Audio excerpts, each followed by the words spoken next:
You are looking at Julian's pronunciation guide, where we look at how to pronounce better some of the most mispronounced words in the world, like this other curious word. But how do you say what you're looking for today? We are looking at how to pronounce these phrases. We'll be looking at how to say more confusing vocabulary too many people mispronounce in English. Stay tuned to learn more.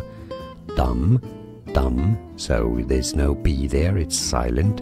Although the M sort of finishes a bit like a B, so dumb, just close your lips at the end. Dumb charades.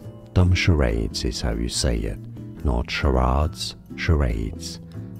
And yes, a sh sound, not a ch sound, because it's French originally. Dumb charades.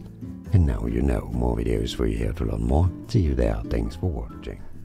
Here are more videos on how to pronounce more confusing words and names too many mispronounced. Like this video if you found it useful. I appreciate your support. I'll see you soon and thanks for watching.